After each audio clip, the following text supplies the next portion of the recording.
तो चलिए आज बात करते हैं एक ऐसी कहानी की। एक ऐसी कहानी जो शुरू तो एक सपने से होती है, पर बहुत जल्द एक ऐसे भयानक दुष्स्वप्न में बदल जाती है जिसका कोई अंत नहीं है। तो कहानी की शुरुआत होती है आधी रात को मेघना के इस फोन कॉल से।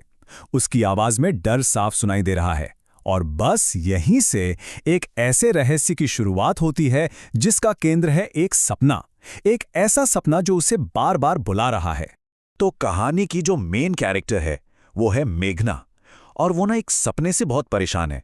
उसे बार बार एक वीरान सुनसान सा महल दिखाई देता है और दूसरी तरफ उसके दोस्त हैं जो एक मजेदार ट्रिप प्लान कर रहे हैं। उन्हें क्या पता कि ये सफर उन्हें कहीं और नहीं बल्कि सीधे मेघना के उस डरावने सपने में ले जाने वाला है। अब देखिए, यहां पर दो बातें एक साथ चल रही हैं। एक तरफ है मेघना जिसे अंदर से महसूस हो रहा है कि कुछ बहुत गलत होने वाला है, और दूसरी तरफ हैं उसके दोस्त जो उसकी बातों को बस मन का वहम कहकर टाल रहे हैं। कोई भी उसके डर को सीरियसली लेने को तैयार ही नहीं है। यहीं से ग्रुप में एक टेंशन की शुरुआत होती है। तो सब हंसी मजाक में चल रहा होता है, लेकिन उनका ये सफर एक बहुत ही डरावना मोड़ ले लेता है। कैसे? उनकी गाड़ी अचानक जंगल के बीचों बीच एक सुनसान सड़क पर बंद पड़ जाती है और अब वो रात के अंधेरे में वहां फंस चुके हैं। और यहीं पर कहानी में आता है एक शॉकिंग ट्विस्ट। मेघना को अचानक एहसास होता है कि वो इस जगह को जानती है। अरे, ये तो बिल्कुल वही जगह है जो उसके सपनों में आती है, और वो महल भी यहीं कहीं होना चाहिए। लेकिन उसके दोस्त वो अब भी इस बात पर उसका मजाक ही उड़ा रहे हैं। और फिर मेघना की बात सच निकलती है। सपने का वो महल सच में उनके सामने खड़ा होता है। लेकिन इससे पहले कि वो अंदर जाएं, उनकी मुलाकात होती है एक अजीब रहस्यमयी बूढ़े आदमी से। जरा सोचिए, एक बूढ़ा आदमी हाथ में लालटेन लिए उन्हें क्या कह रहा है? क्यों अपनी मौत को न्योता देने आए हो? वो साफ साफ चेतावनी देता है कि अंदर कोई है जो सालों से शांत है, और अगर वो जाग गई तो किसी को नहीं छोड़ेगी। पर दोस्तों पर कोई असर नहीं। वो इस बात को भी मजाक में उड़ा देते हैं।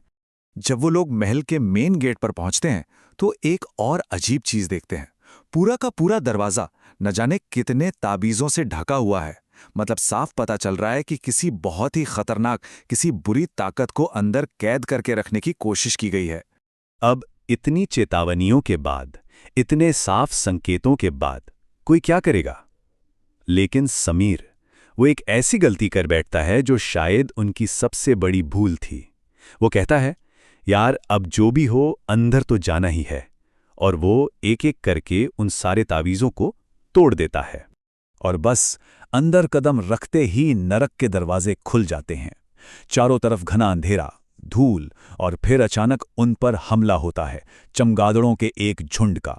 और इससे पहले कि वो कुछ समझ पाते, महल का भारी भरकम दरवाजा अपने आप जोर से बंद हो जाता है। अब वो फंस चुके हैं बुरी तरह से। तो अब बाहर जाने का तो कोई रास्ता बचा नहीं। और अब महल के अंदर जो अलौकिक शक्ति है वो अपनी मौजूदगी का एहसास कराना शुरू करती है। सब लोग डरे हुए हैं, इधर उधर भाग रहे हैं, और इसी शोर शराबे के बीच एक आवाज सुनाई देती है। एक बहुत ही अलग और डरावनी आवाज, घुंघरुओं की, छन छन। और ऐसा लगता है जैसे कोई घुंघरू पहने उनकी तरफ ही आ रहा है। आवाज धीरे धीरे और पास आती जा रही है। अब इस अफरा तफरी में चमगादड़ों से बचते बचाते मेघना अपने दोस्तों से अलग हो जाती है। वो भागकर ऊपर के एक कमरे में छिप जाती है, और वहां उसे एक दर्द भरा गाना सुनाई देता है, और साथ ही वो एक औरत की परछाई देखती है जो नाच रही है। और फिर वो पल आता है, वो परछाएं पलटती हैं, और मेघना के सामने जो चेहरा होता है वो इतना भयानक है कि उसकी चीख निकल जाती है। चेहरे का मांस गल चुका है और अंदर कीड़े रेंग रहे हैं। ये एक ऐसा नजारा था जो किसी के भी होश उड़ा दे। मेघना की चीख सुनकर उसके दोस्त दरवाजा तोड़कर अंदर घुसते हैं, और जैसे ही वो अंदर आते हैं वो आत्मा गायब हो जाती है। वो लोग फटाफट मेघना को उठाते हैं जो बुरी तरह से डरी हुई है, और किसी तरह हिम्मत करके उस मेन दरवाजे को खोलते हैं और उस शापित महल से अपनी जान बचाकर भागते हैं। तो अब वो लोग महल से बाहर आ चुके हैं। उन्हें लग रहा है कि शायद अब सब ठीक है, वो लोग बच गए।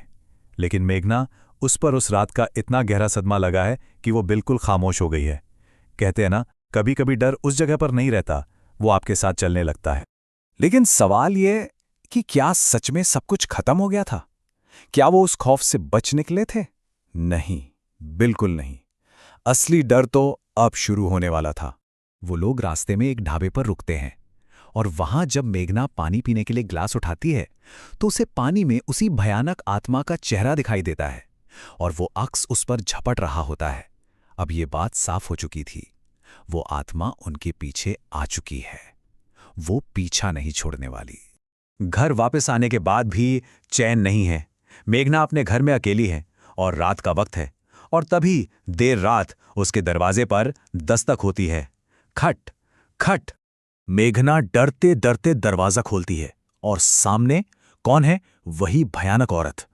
इससे पहले कि मेघना कुछ रिएक्ट कर पाती, कुछ समझ पाती, उस औरत के मुंह से एक काला धुआं निकलता है और सीधे मेघना के शरीर में घुस जाता है और बस मेघना बेजान सी होकर जमीन पर गिर जाती है और उसके घर का दरवाजा एक जोरदार झटके के साथ अपने आप बंद हो जाता है। कहानी यहीं एक बहुत ही डरावने अधूरे मोड़ पर खत्म हो जाती है और पीछे छोड़ जाती है एक सवाल कि अब मेघना का, या कहें चंद्रमुखी का, क्या होगा।